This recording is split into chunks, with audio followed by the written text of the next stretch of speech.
정의를 좀 해야 되겠네, 그죠? 일단 지상권이 뭐냐? 지상권이라는 권리는 타인의 토지를 사용할 수 있는 권리인데 목적에 제한이 있죠. 건물, 기타, 공작물, 수목을 소유하기 위해서 남의 땅을 쓸 수 있는 권리가 지상권이다. 그래서 항상 조심할 것은 건물을 소유하기 위해서 지상권을 가지고 있다 그러면 이 사람은 건물에 소유권이 있고 토지에 대해서 뭐가 있는 거죠? 지상권이 있는 거죠. 그래서 맨날 나오는 지문이 뭐냐면 건물이 철거되면 지상권이 소멸된다. X. 건물이 없어지면 건물의 소유권이 없어지는 것이지 토지 사용권이 뭐가 없어지는 건 아니에요. 지상권이 없어지는 건 아니다. 꼭 기억해 두셔야 되고요. 같은 얘기인데 따라서 지상권은 부종성, 수반성이 없어요. 다시 말하면 건물의 소유권이 없어진다 그래서 지상권이 소멸되는 거 아니고요. 건물을 팔았다 그래서 지상권이 뭐죠? 쫓아가는 것도 아니고요. 지상권만 따로 자유롭게 뭐 할 수 있어요? 양도할 수 있고 담보 설정할 수가 있는 거죠. 그래서 이런 질문은 어떨까요? 건물의 소유자만이 지상권을 가질 수 있다. 이것도 X예요.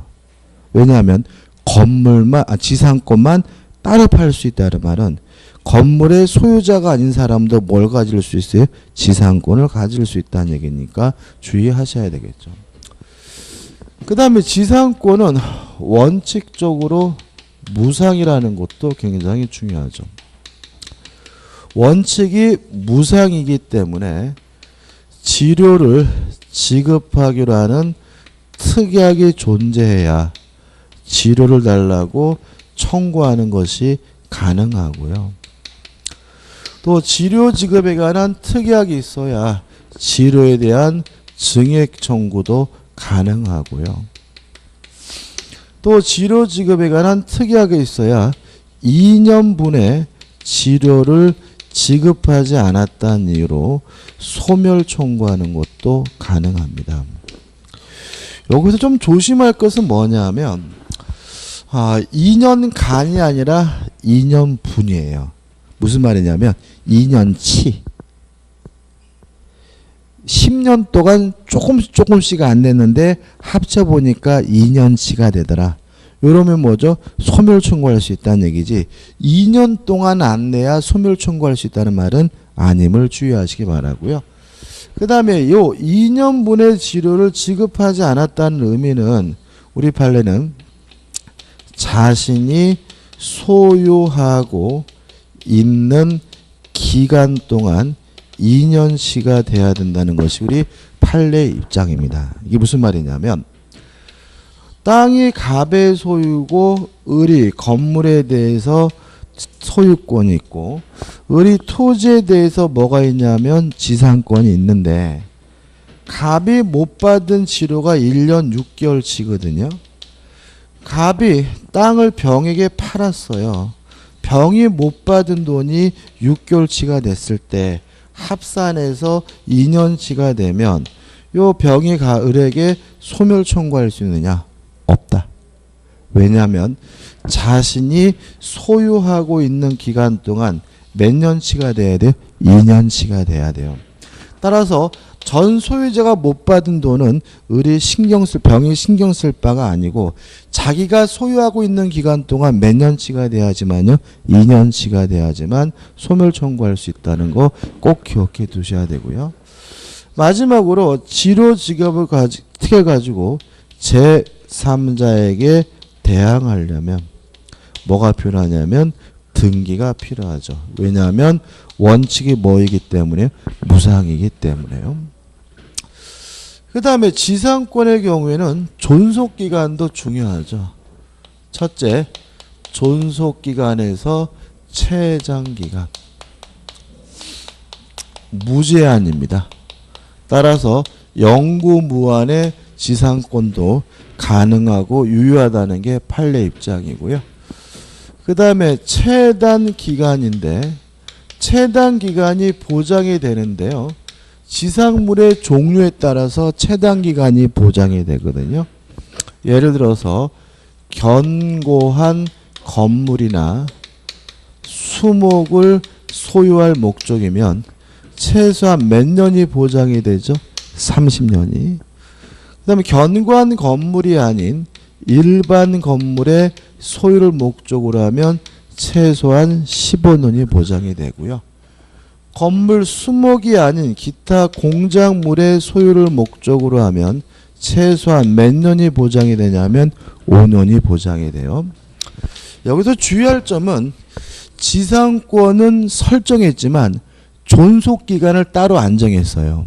그러면 지상물의 종류에 따라서 30년, 15년, 5년짜리가 되는 거고, 만약에 존속기간도 약정하지 않고 지상물의 종류도 안 정하면 그때는 15년짜리가 됨을 주의하시기 바랍니다. 다시 한번요. 존속기간을 약정하지 않았다면 지상물의 종류에 따라서 30년, 15년, 5년짜리가 되고요. 만약에 존속기간도 약정하지 않고 거기다가 지상물의 종류도 안정했으면 중간칙인 몇 년짜리가 되죠? 15년짜리가 됩니다. 그 다음에 지상권은 자유롭게 양도할 수 있고요. 임대할 수도 있고 담보 설정하는 것도 가능하고요. 다시 말하면 지상권만 따로 뭐 할 수 있어요? 양도할 수 있고요. 자유롭다는 말 속에서는 타인의 토지 소유자로부터 뭘 받을 필요 없어요? 동의나 승낙을 받을 필요가 없는데 요 규정도 강행 규정입니다.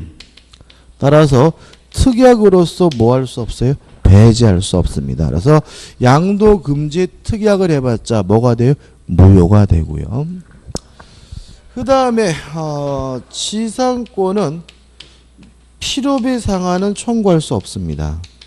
뭐만 청구할 수 있냐면 유익비 상한만 청구할 수가 있다라는 거 주의하시기 바라고, 실제로는 우리가 지금부터 배우는 지상권이든 지역권이든 전세권이든 모든 용익물권은 필요비는 청구하지 못하고 뭐만요? 유익비 상한만 청구할 수가 있는 거죠. 그 다음에요. 마지막입니다. 지상권이 소멸이 됐어요. 소멸이 되면 원칙적으로 원상 회복을 해야 합니다. 따라서 건물이 있다면 철거해주고 수목이 있다면 제거해줘야 되는 것이 원칙인데요. 다만 지상권 설정자는 땅 주인은 때로 부신이 나한테 팔란 의미에서 지상물 매수를 청구할 수가 있고요.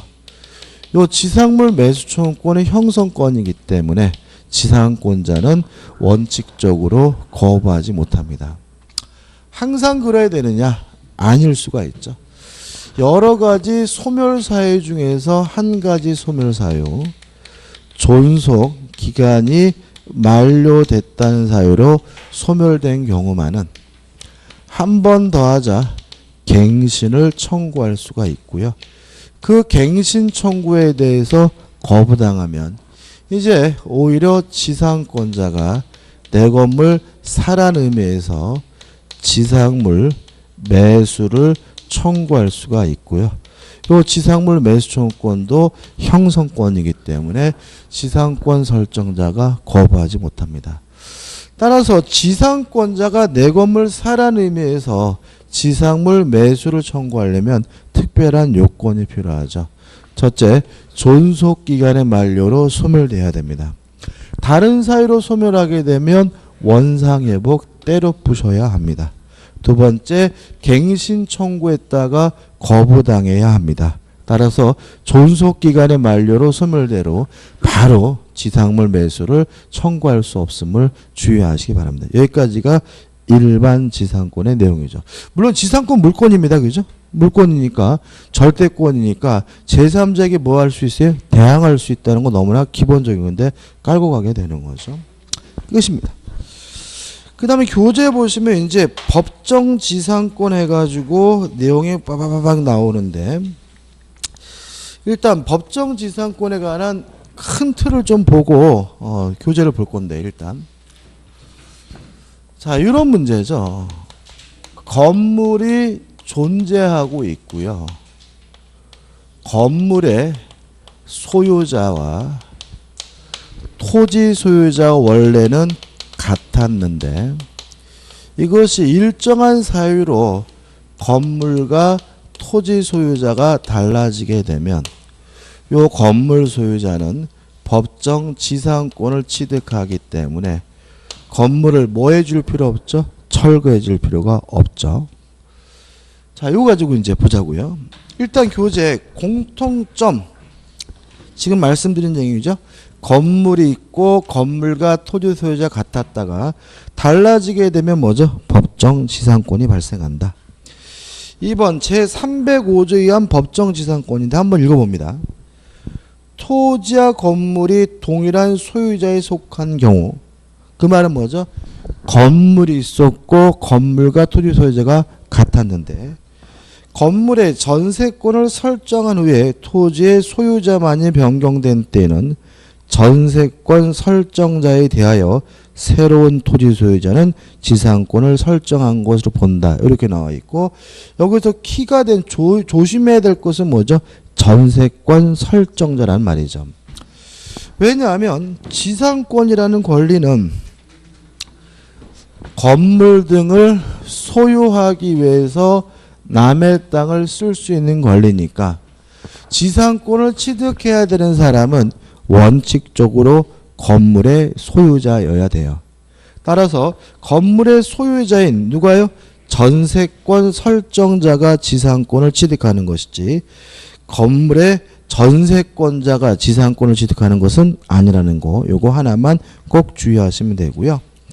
그 다음에 3번 해가지고 간수법상 뭐가 나오죠? 법정 지상권이 빠바바 나오죠. 그죠? 이거 너무 복잡합니다. 정리해 볼게요.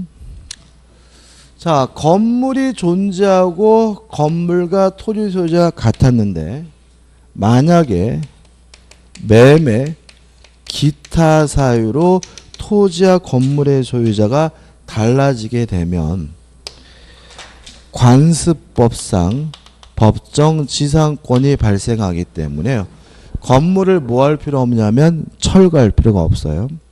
근데 얘는 왜 꼭 간습법이란 말을 쓸까요? 이유는 뭐냐면 물권 법정주의 때문에 그래요. 자, 우리가 물권 법정주의에서 물권은 법률과 관습법으로만 정해지는 거잖아요. 근데 다른 법정지상권은 법에 규정이 되어 있어요. 근데 이거는 법에 규정이 없으니까 법률이 아니니까 뭐 해야 되는 거예요? 관습법이 되는 거죠. 그래서 관습법이란 말을 붙이는 이유는 민법에 규정이 없기 때문이고요. 기본적 내용은 일반적 법정지상권과 뭐죠? 같다는 거 좀 조심하시기 바라고요. 다만 뭐가 다른 거죠? 발생 원인이 다른 거죠. 오늘 우리가 이제 법정지상권에 대해서 최종적으로 완벽하게 정리를 할 거란 말이죠. 그래서 더 이상 뭐 특별한 것은 없다. 오늘 하는 것만 내 거로 확실히 만들면 어떤 판례든 어떤 문제든 복잡하든 뭐하든 다 풀 수 있다. 이렇게 돼야 돼요. 오늘이요. 자, 여기서 이제 건물이 존재하고 건물과 토지 소유자가 같아야 돼요. 언제? 매매, 기타 사유가 있을 때입니다. 언제 건물이 있어야 됩니까? 매매, 기타 사유가 있을 때. 언제 건물과 토지 소유자가 같아야 됩니까? 매매, 기타 사유가 있을 때예요. 그럼 생각해 보자고요. 갑이 소유하고 있는 토지에 을이 갑으로부터 승낙을 얻어서 건물을 신축했어요. 이때 을이 관습법상 법정지상권 취득하나요? 못하나요? 못한다. 법정지상권이란 같았다가 달라져야 된다. 뭐라고요? 같았다가 달라져야 된다. 아, 표정이 왜 그래요? 다시 한번. 건물과 토지 소유자가 같았다가 달라져야 뭐가 생겨요? 법정지상권이 생긴다. 갑으로부터 승낙을 얻어서 건물을 지었다면 지을 때부터 토지와 건물의 소유자가 다르잖아요. 그러니까 뭐가요? 법정지상권이 발생하지 않는다. 이해되시죠? 그죠? 어렵지 않습니다. 자꾸 뭔지 모를 무언가가 여러분의 머릿속에서 자꾸 이해하는 걸 방해하는데 그 잘못 알고 있는 건 버리셔야 돼요. 별로 어려운 게 아니라 자꾸 뭔가를 가지고 막 껴맞추려고 막 그러니까 이게 어려워지는 겁니다. 자, 법정지상권이 발생하려면 어떻게 해요? 같았다가 달라져야 됩니다. 중요합니다. 그죠? 자, 갑이 소유하고 있는 나대지예요. 을과 만나서 매매 계약을 하고 갑이 건물을 신축을 했어요. 그리고 나서 갑이 을에게 이전 등기를 해주는 바람에 토지와 건물의 소유자가 달라졌어요. 이때 갑에게 법정지상권 발생하나요? 안 하나요? 안 한다. 왜요? 매매할 때 건물이 없었으니까. 매매 계약을 하고 신축을 했다고요. 언제 건물이 있어야 된다고요?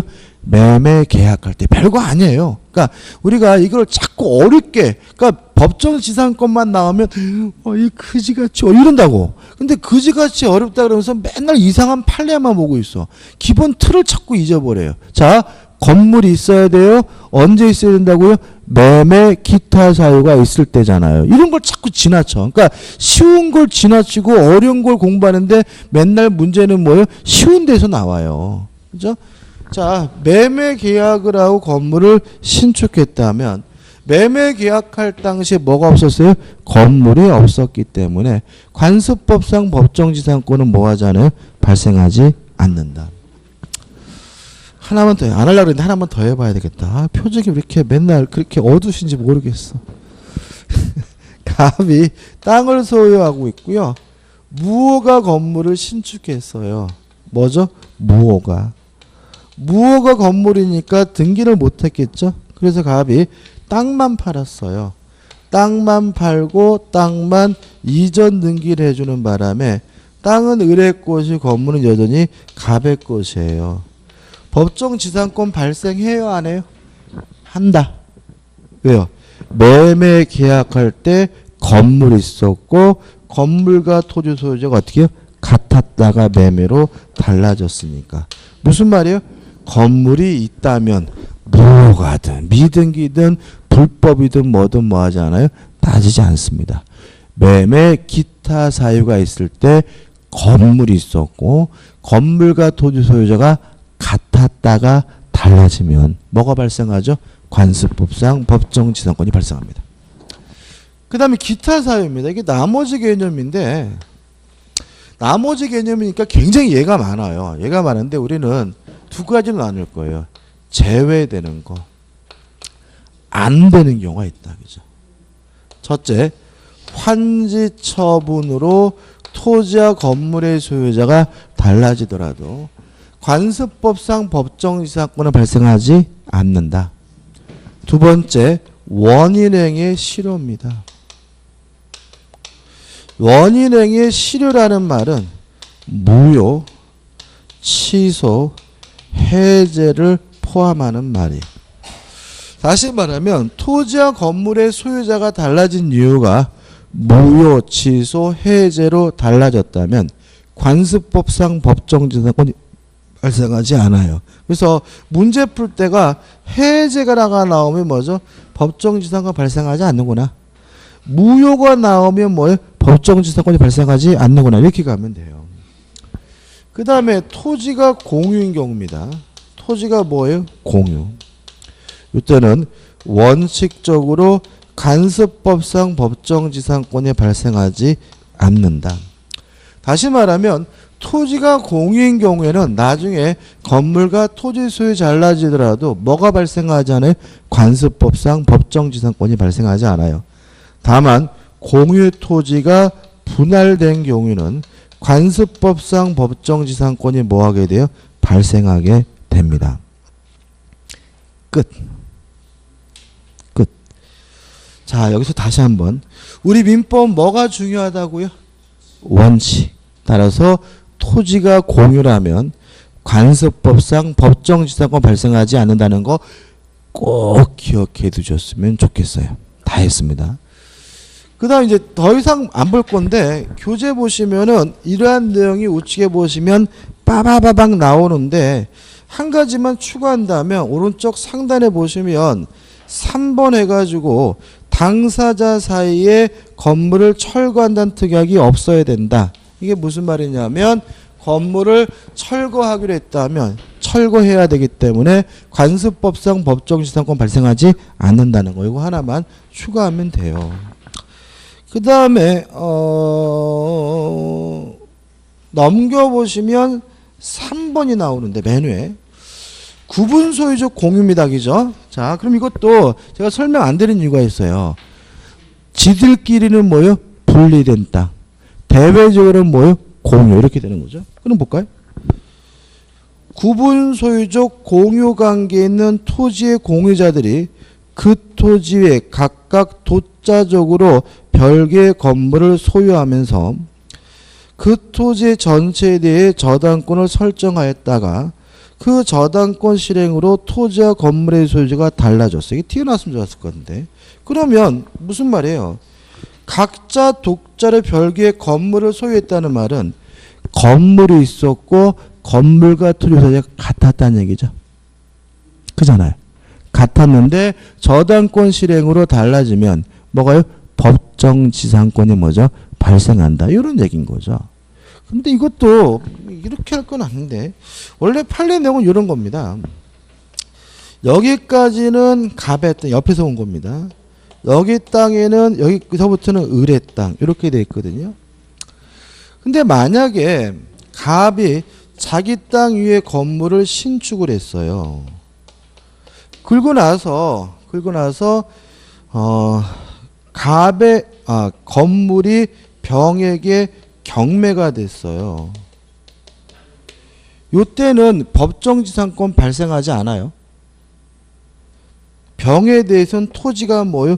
공유고 토지가 공유면 원칙적으로 뭐가요? 법정지상권이 뭐 하잖아요? 발생하지 않으니까요. 또 하나 더 할까요? 자, 요런 상태에서 갑의 지분이 병에게 뭐가 됐어요? 경매가 됐어요. 이런 경우에도 법정지상권 발생하지 않습니다. 병에게 토지는 뭐예요? 공유고 토지가 공유인 경우는 원칙적으로 뭐가요? 법정지상권이 뭐 하잖아요? 발생하지 않으니까 등장인물을 조심하시라고요. 근데 요 갑의 토지를 을이 경락을 받았어요. 누가요? 을. 그러면 법정지상권이 발생합니다. 왜냐하면 갑과 을 간에는 분리된 땅이죠. 그러면 을의 입장에서는 건물이 있었고 건물과 토지 소지 어떻게 해요? 같았으니까 달라지면 뭐가 발생해요? 법정지상권이 발생해요. 무슨 말이냐면 등장인물을 조심하시라고요.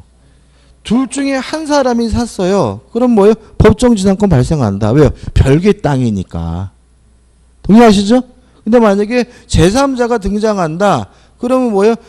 토지가 뭐예요? 공유니까 법정지상권 뭐 하지 않는다고요? 발생하지 않는다고요. 왜냐하면 구분소유적 공유는 지들끼리는 뭐예요?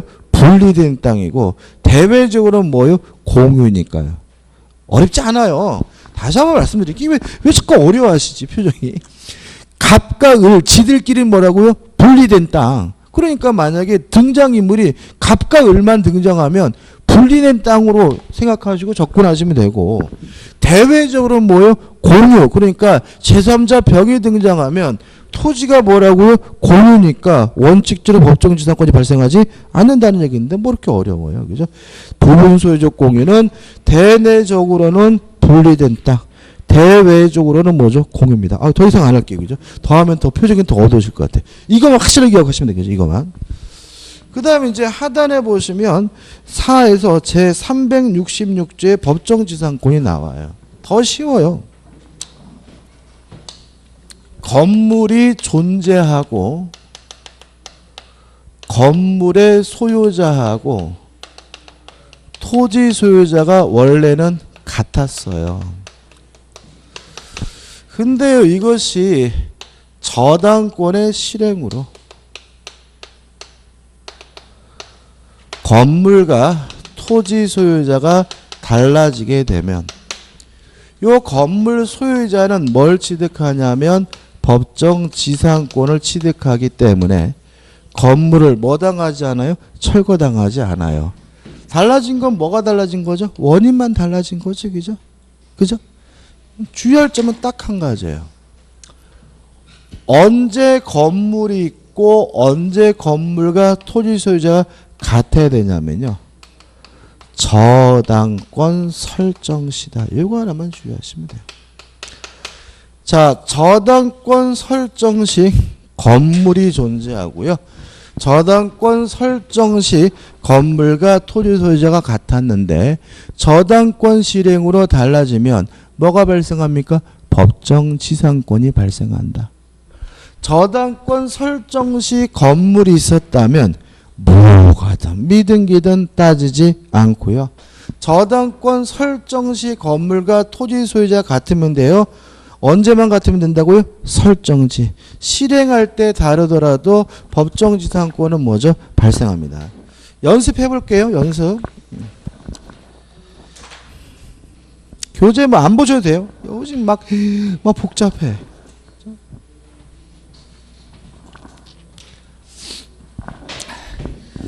땅이 갑의 것이고요. 건물이 갑의 것이에요. 이게 종합한 연습입니다. 이런 상태에서 을 앞으로 토지에 대해서 저당권이 설정됐어요. 이게 순서겠죠? 첫 번째. 그리고 나서 갑이 건물만 팔았어요. 건물만 팔고 건물만 이전 등기를 해주는 바람에 순서입니다. 땅은 여전히 갑의 것이지만 건물은 을의 것으로 바뀌었어요. 그러면 매매할 때 건물이 있었고요. 매매할 때 건물과 소유자가 같았는데 매매로 달라졌으니까 을은 뭘 갖게 돼요? 관습법상 법정지상권을 취득하겠죠. 동의하시죠? 그죠? 세 번째. 그리고 나서 갑이 돈을 안 갚자 을이 아니구나. 이게 병이라 되구나. 표정이 이상해 이거구나. 병이 건물을 샀어요. 그죠? 병. 죄송합니다. 그리고 나서 을이 돈을 못 받았다는 이유로 저당권을 실행했어요. 경매란 거죠. 이게 네 번째겠죠? 그래서 정이 경락을 받았을 때 병에게 문제되는 일입니다. 첫째, 원래 가지고 있던 병의 관습법상 법정지상권은 저당권 실행으로 소멸될까요? 안 될까요? 요 저당권자가 경매했잖아요. 저당권자가 경매했다는 이유로 요 관습법상 법정지상권 소멸돼요? 안 돼요? 자, 경매가 됐을 때 우리가 소멸 여부를 판단하는 기준이 세 가지였죠. 첫째, 모든 저당권은 무조건 소멸된다. 두 번째, 용의권의 소멸 여부는 최우선순위 저당권과 비교한다. 세 번째, 유치권은 뭐 되지 않아요? 소멸되지 않죠? 소멸돼요? 안 돼요?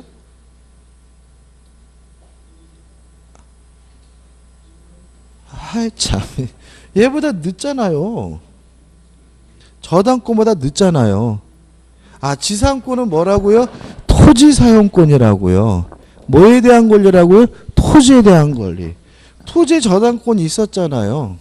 얘보다 뭐죠? 늦으니까 얘도 무조건 뭐가 돼야 돼요? 소멸돼야 되겠죠. 그죠? 왜 이거를 자꾸 왜 머뭇거리시는 거예요? 법정지상권은 뭔가 다를지도 뭐가 다르겠구나. 똑같아요. 그냥 모든 용의권은 누구하고 비교해서요? 최우선순위 저당권과 비교해서 늦으면 무조건 뭐가 되는 거예요? 소멸이 돼야 되는 거예요. 따라서 순서가, 그래서 일부러 이렇게 순서를 적었잖아요. 이렇게. 얘보다 뭐죠? 늦습니다. 무조건 뭐가 돼요? 소멸돼야 돼요. 그러면 저당권 실행으로 새롭게 법정지상권을 취득하는 건 아닌가요? 취득해요? 못해요? 따져보죠. 저당권 설정 당시 건물이 있었나요? 여길 봐야죠. 저당권 설정 당시 뭐가 있었어요? 건물이 있었죠. 저당권 설정 당시 토지와 건물의 수가 같았나요? 같았죠. 언제 같으면 돼요? 저당권 설정 당시. 경매될 때 달라도 돼요. 따라서 얘는 새롭게 뭘 갖게 돼요? 법정 지상권을 가지게 돼요. 이해되시죠? 다시 말하면 원래 가지고 있던 관습법상 법정 지상권은 뭐가 돼요? 소멸이 되지만 저당권 실행으로 새롭게 뭐가 발생해요? 법정 지상권이 발생하기 때문에 요 건물은 뭘 안 당해요? 철거를 안 당해요. 이거 한 번만 따져봤으면 좋겠어요. 이게 종합판입니다. 그래서 요 사례를 외울 건 아니고 한번 그림을 그려가면서 한번 따지셔가지고 아 이게 이거구나 그러면 모든 지상권이 끝나요. 솔직히 어려운 게 아니라 자꾸 이것저것 잔뜩 외우려고 하는 게 어려운 것뿐이죠. 곱씹어 보시면 돼요. 외워야 될 게 있어요. 근데 외워야 될 거 딱 두 가지만 외우시면 돼요. 암기상 외우는 거 좋아하시잖아요. 근데 참 신기한 게 외우라면 또 안 외우시더라고. 그러니까 외우지 마세요 그러면 뭔지 모르는 거 외우고 외우세요 그러면 또 죽어도 안 외우시더라고요. 참 이상하죠. 그죠? 첫째 외울 겁니다. 토지와 건물이 대지라고도 하죠. 토지 같은 말이죠. 그죠? 토지와 대지와 건물이 함께 매매된 경우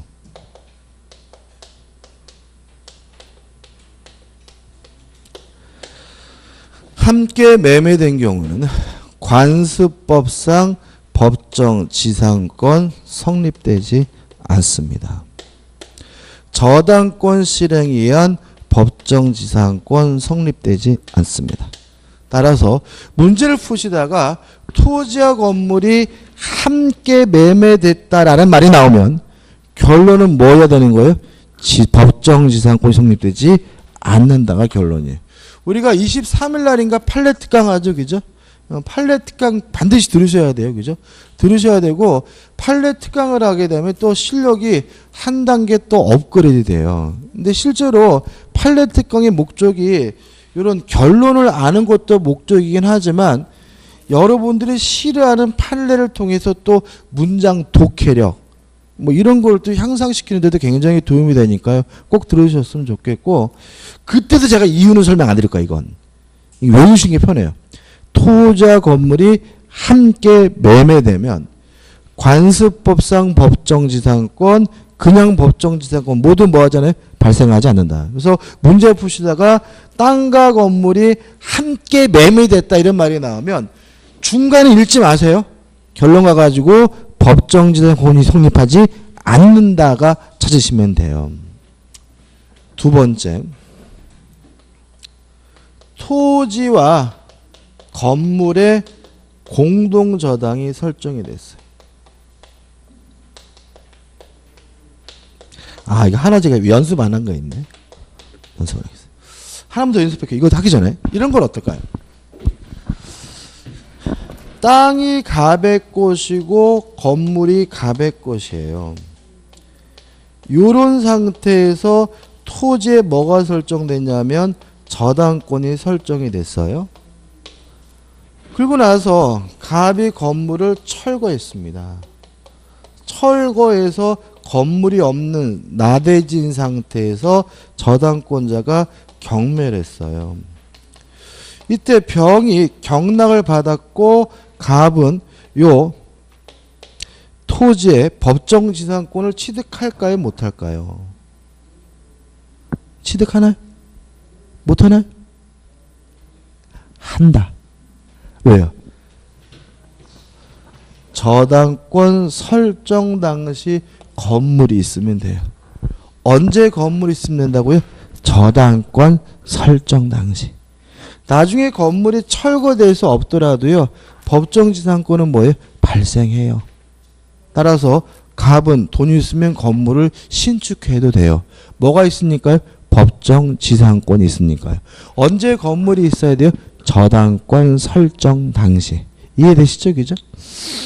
일종의 예외인데 토지와 건물의 공동저당이 설정되고요. 건물이 철거되고 새롭게 신축된 경우에는 법정지상권이 발생하지 않는다. 이것도 외우셔야 돼. 원래는 철거되고 신축되더라도 뭐가 법정지상권 발생해요.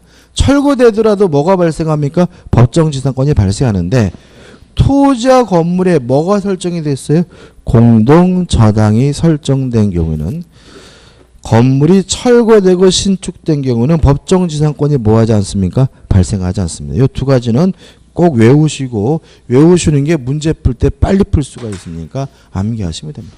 그러면 이제 법정지상권은 끝이에요. 교재에 나와 있는 내용은 한번 어떻게 해요? 연습하는 용도로 보시면 될 것 같아요. 그 다음에 넘겨보시면 102페이지 해가지고 법정지상권의 효과 해가지고 1번 법정지상권을 취득하려고 할 때는 등기할 필요가 없다. 그 다음에 그 다음에 단가로 1번 나오고 2번 나오고 3번 나오죠. 이제 여기서 이제 드디어 법정지상권이 마지막입니다.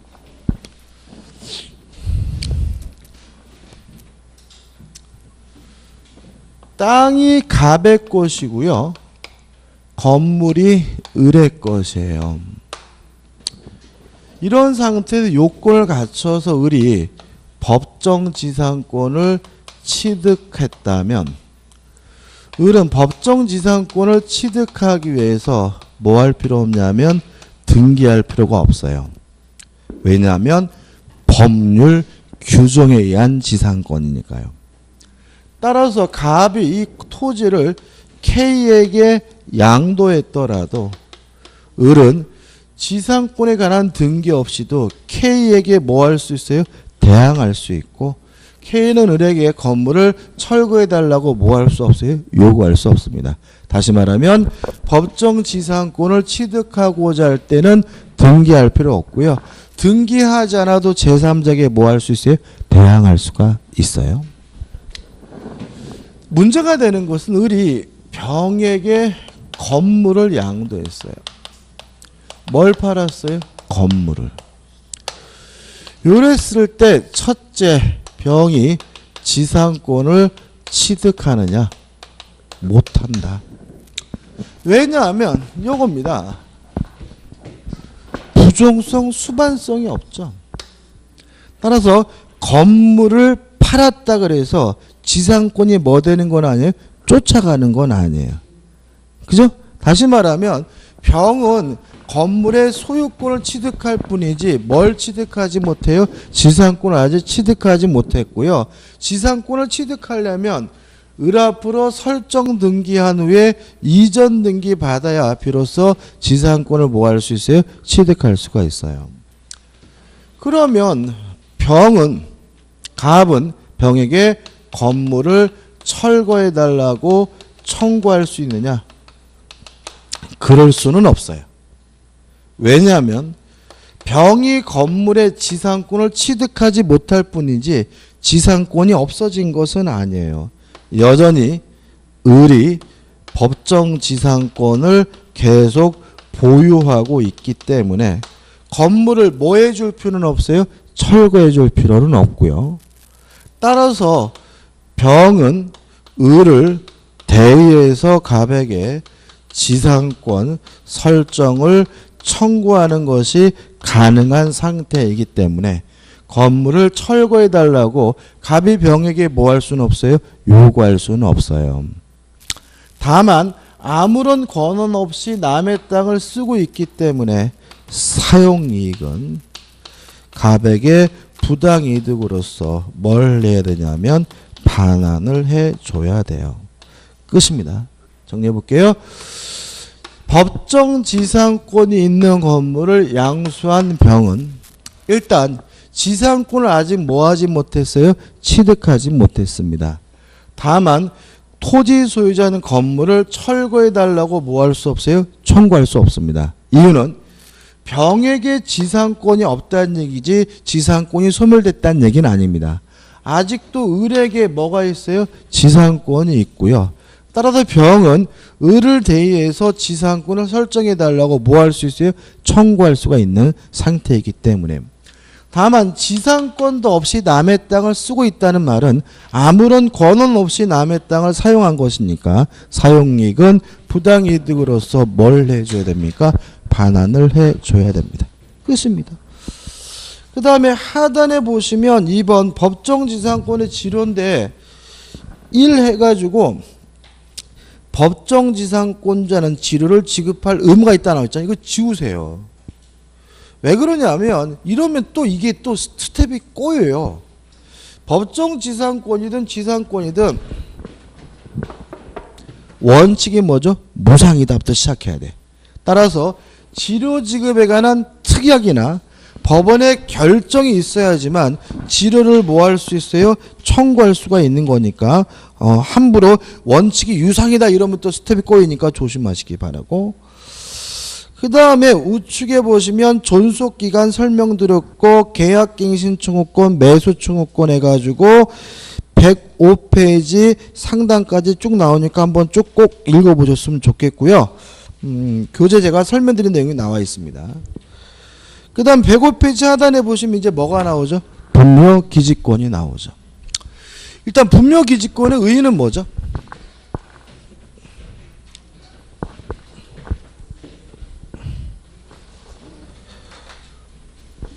분묘를 소유하기 위해서 남의 땅을 쓸 수 있는 토지 사용권이 뭐죠?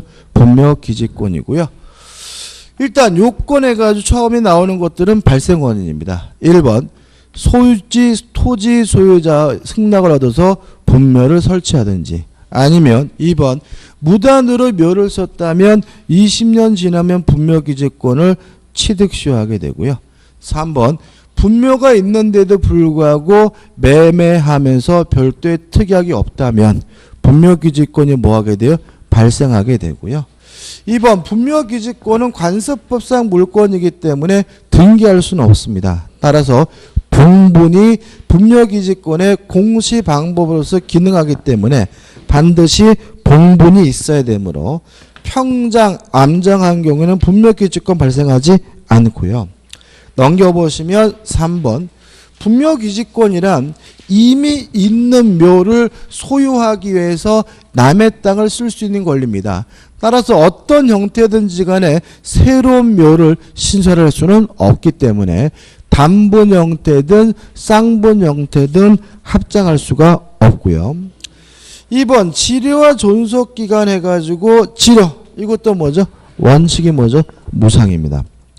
따라서 지료 지급에 관한 특약이 있어야지만 지료를 뭐 할 수 있어요? 청구할 수 있죠. 따라서 만약에 분묘기지권을 취득 시효한 경우에는 지료 달라고 뭐 할 수 없어요? 청구할 수가 없고요.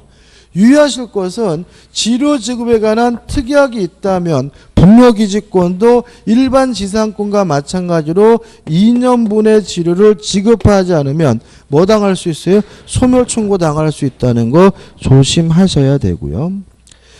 2번 존속기간 해가지고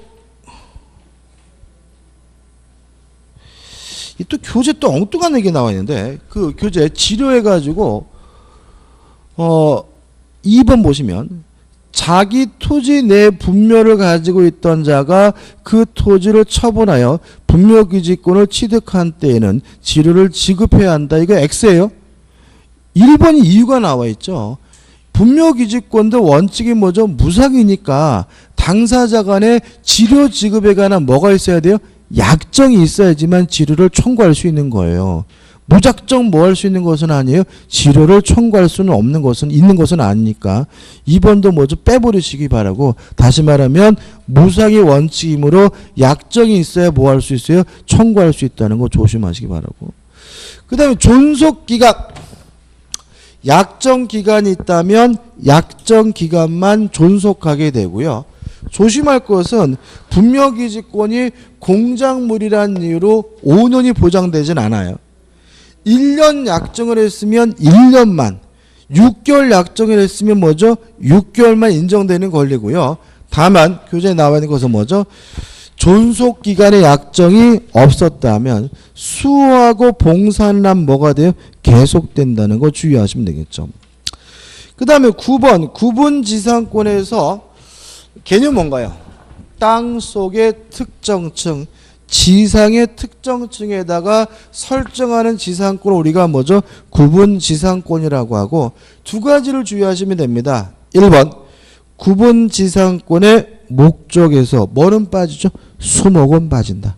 꼭 기억해 두셔야 되고 2번 토지 소유자 외에 다른 권리자가 있다면 다른 권리자의 동의가 있다면 구분지상권 설정이 가능하다죠.